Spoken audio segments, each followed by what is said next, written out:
Yeah, so I grew up in Aiken, South Carolina. It's this small, pretty retirement town known for its horses. I wasn't in a big city surrounded by the arts or a lot of culture. Did not grow up going to orchestra concerts or ballets or listening to classical music or even NPR. So opera was a pretty far-fetched idea for me. Despite that, performing was just what I did. My family in the house where I grew up had this really big brick fireplace, and I decided at a really young age that the brick hearth was my personal stage. So I forced my family to sit on the couch and watch show after show. There were costumes, those weird plastic high heels for kids, lots of beach music, which my mom had played in the car growing up, Kokomo and Under the Boardwalk, which my mom thought was a little steamy for a 4-year-old, two of my favorites. I had a serious Amy Grant phase, like any good Bible welter in the 90s. And for me, singing just became this way to connect with people. And when I got older, I realized that it was about communicating and celebrating this part of the human experience that can otherwise be pretty hard to articulate. So I found my way to voice lessons, and my teachers became my mentors, and really opened this door for me to classical music and expression that I knew nothing about previously. So I decided maybe I should make a career of it. And I went on to boarding school and college and graduate school, all to study singing.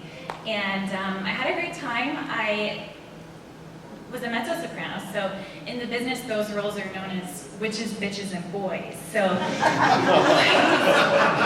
boys is referring to the whole pants roll thing, you know, women dressed as men, singing, pretending to be men who were dressed as women. Lots of gender play, very interesting. And I was even a singing dog at one point, very glamorous. But, you know, after grad school, I was teaching musicology, kind of trying to get a voice studio together, cobbling several jobs together, as musicians often do. And then one day I got sick.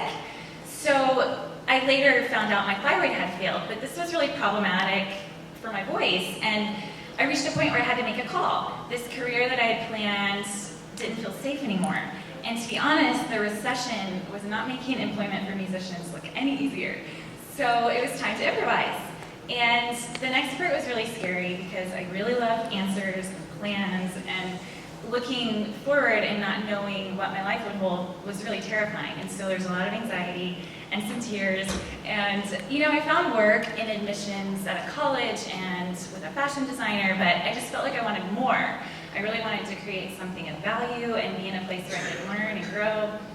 So I started thinking about my resume and how to fill in gaps, and I knew that I had more experience than people realized, but it was just too specialized to feel useful. So I focused on how to translate that for potential employers, and communication kind of came forward in every job, like, okay, this seems to work, I can take ideas and package them and share them with an audience. And that made more sense to me when I realized that opera had been this old form of communication and I was just switching to a more modern one. So then I started thinking about how opera singers, when they're on stage, are doing so many things at one time. You're watching the conductor, you're visualizing a score that you've memorized, you are watching people on stage around you, acting, maybe dancing. In my case, you might dress like a dog and hump a fox. And all while you're trying to produce this beautiful operatic sound.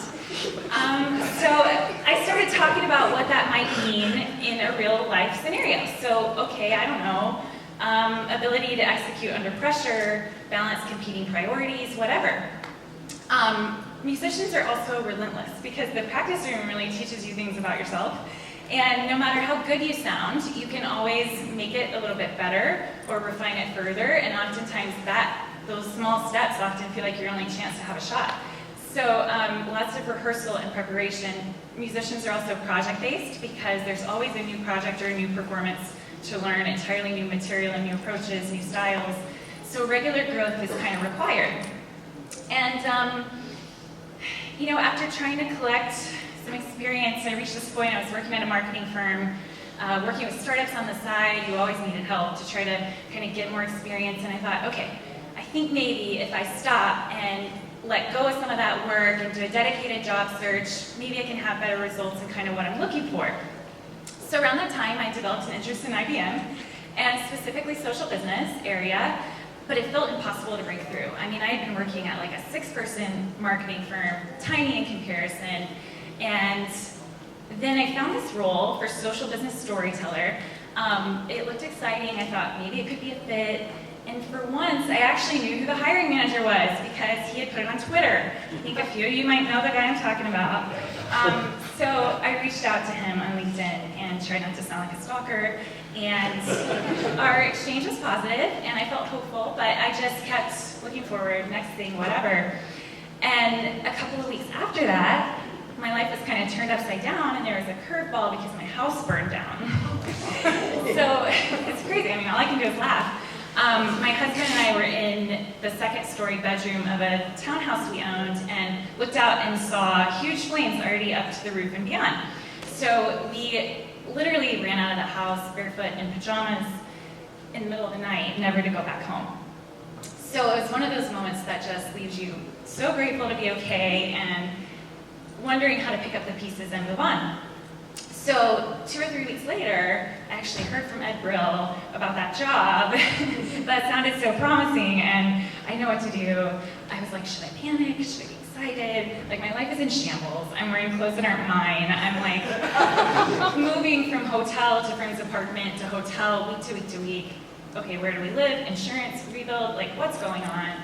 And I somehow knew that I didn't want to let this opportunity pass. So I remembered that musicians often, all the time, can expect something to go wrong in performance. And that's part of the art, is understanding how to keep moving and not let it throw you off or whatever. So I kind of went back to my training, and I had identified my goal, and I did a lot of preparation and rehearsal, and I remembered what it was like to be on stage and be balancing all those things at one time, because that's how the interview process felt. And I mean, we all know how the story ended, and I'm so grateful for that, and grateful that I had this training to fall back on, because looking back, I mean, there are a couple of hard things that happened and felt difficult to manage, but they invited this one long improvisation that allowed me to do work I love with great people and be here with you today. So